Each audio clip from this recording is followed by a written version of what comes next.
ዘንድሮ ኢትዮጵያ በግብርናው ዘርፍ እያስመዘገበች ያለችው ውጤት እጅግ የሚያስደምም ነው አሉ ጠቅላይ ሚኒስትር አብይ አህመድ። ከ330 ሚሊዮን ኩንታል በላይ ስንዴ በማምረት ከአፍሪካ ሀገራት በቀዳሚነት የምትገኘው ኢትዮጵያ ስለመሆኗም ተናግረዋል። የተገኘው ውጤት ይበልጥ እንድንተጋ፣ እንድንበረታና አዳዲስ ነገሮችን እንድንሞክር ጉልበት የሚሆነን ነውም ነው ያሉት። ጠቅላይ ሚኒስትሩ ይህን ያሉት በኦሮሚያ ክልል ሰሜን ሸዋ ዞን ሱሉልታ ወረዳ በ2150 ሄክታር መሬት ላይ የለማ የስንዴ ማሳን ከጎበኙ በኋላ በሰጡት ማብራሪያ ነው። እስከ ጥቂት ዓመታት ድረስ በኢትዮጵያ በበጋ ወቅት የግብርናን ስራ ማከናወን ያልተለመደ መሆኑን ያነሱት ጠቅላይ ሚኒስትሩ መሬት ጦም ማደር የለበትም፣ ከልመና ራሳችንን ማላቀቅ አለብን ከሚል ጽኑ እሳቤ የተጀመረው የበጋ ስንዴ እርሻ ውጤት ዛሬ የደረሰበት ደረጃ ማሳያ ነው ብለዋል። እንግዲህ ስንዴ የዛሬ 5-6 ዓመት ኢትዮጵያ ከውጭ የምታስገባ ብቻ ሳይሆን አነስተኛ ምርት ካላቸው ሀገራት ተርታ የምትመደብ ናት። የዘንድሮን እንኳን ብቻ ብንመለከት ባለፈው ክረምት ወደ 4.4 ሚሊዮን ሄክታር ነበር ያረስ ነው። የዘንድሮ በጋ 3.8 ሚሊዮን ሄክታር ገደማ ነው ያረስ ነው። በድምሩ 8 ሚሊዮን ሄክታር በላይ መሬት አርሰናል። ያገኘነው ምርት ከ330 ሚሊዮን ኩንታል በላይ ነው። አምና ከታረሰው መሬት ዘንድሮ 950 ሺህ ሄክታር ገደማ ጭማሪ ማሳየቱን በማንሳት ባለፈው ዓመት ክረምትና በጋ 280 ሚሊዮን ኩንታል ስንዴ መመረቱን ገልጸዋል። በዘንድሮ ዓመት ደግሞ 331 ሚሊዮን ኩንታል ተመርቷል። በዚህም በአንድ ዓመት የ50 ሚሊዮን ኩንታል ጭማሪ መገኘቱን አስረድተዋል። ልዩነቱም የመጣው ለከብቶች መዋያ የተተወና በበጋው ወቅት የማይታረሱ መሬቶችን ወደ እርሻ በማስገባት መሆኑን ነው የገለጹት። ይህም በመጪው ዓመት ከዚህ በላይ ይሰፋል ሲሉ ተናግረዋል።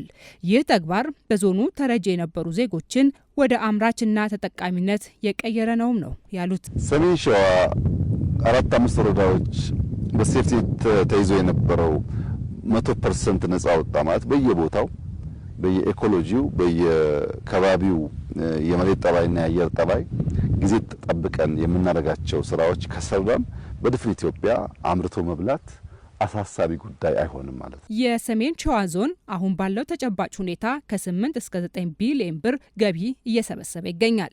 የግብርናው ዘርፍ በዞኑ ገቢን ከማሳደግና የተረጂዎችን ቁጥር ከመቀነስ አንጻር የላቀ ውጤት ማስመዝገቡን ነው ጠቅላይ ሚኒስትር አብይ የገለጹት። ከዞኑ የሚመረት የእንስሳት ተዋጽኦ ማደጉንም አመላክተዋል። በገቢ እድገት አለ። በሴፍቲ የታሰሩ ሰዎች ነጻ ወጥተዋል። ወደ የሚቆጠር ካሽ ደግሞ ብትወስድ ከሰሜን ሸዋ በቀን 500,000 ሊትር ወተት ወደ ከተማ ሄደ። ይህ ትራንዛክሽን በብዙ መልኩ የአርሶ አደሩን ላይፍ ይነካል።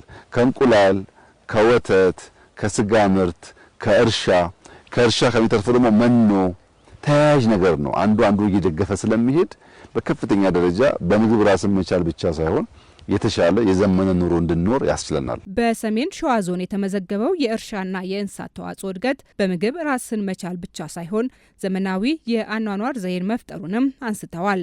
በተለይ በዚህ ወቅት ያለው የግብርና ስራ ውጤት የበለጠ ውሃን ብንቆጥብና መስኖን ብናስፋፋ ድፍን ኢትዮጵያን የተሻለች ሀገር የማድረግ እድል መኖሩን አመላክተዋል። ወጣቶች ብድር ተበድረው በወተትና ስጋ ምርት ተሰማርተው ኢኮኖሚያቸውን ማሳደግና የዘመናዊ አኗኗር ስርዓትን እየተለማመዱ መሆኑን መመልከታቸውን ገልጸዋል። 330 ሚሊዮን ኩንታል ስንዴ በዓመት ማምረት በቀላሉ የሚታይ አለመሆኑን በመግለጽ መስኖንና የክላስተር እርሻን በማሳደግ በቅርቡ 500 ሚሊዮን ኩንታል ወደ ማምረት እንሻገራለን ብለዋል።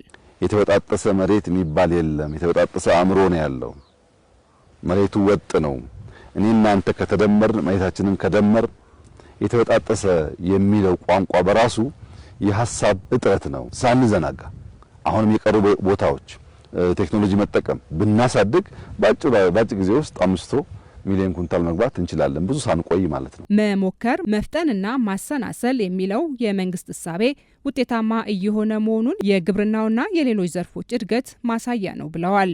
የባህልና የስራ አስተሳሰብ ለውጥ እየተቀየረ ሲሄድ የሚያስደስት ውጤት ማየት የተለመደ ይሆናል ሲሉ በሰሜን ሸዋ ዞን የተመለከቱት ስኬት በሌሎችም ዞኖች ተጠናክሮ እንዲቀጥል ጠቅላይ ሚኒስትር አብይ አህመድ አሳስበዋል። እንግዲህ ኢትዮጵያችን ተስፋ አላት። በግብርና ሴክተር የመንግስት ኢንተርቬንሽንና አንዱ ኮር የእድገታችን መንገድ ነው ያልነው አዋጭ ሆኗል። ልክ እንደ ኢንዱስትሪው፣ ልክ እንደ ቱሪዝሙ ልክ እንደ ማይኒንጉ ልክ እንደ ቴክኖሎጂው ግብርናን ራሱን አስችሎ አመርቂ ውጤት እያመጣ ነው ያለው። አሁንም ብዙ የማደግ ፖቴንሻል ስላለው እንበርታ፣ እንስራ፣ እንማር፣ እናሻሽል። ከትናንትናው ያረምን ያረቀን ያሻሻልን ከሄድን የምናስባትን ሀገር ለመፍጠር የሚያስችል መሰረት እንዳለ ያመለክታል።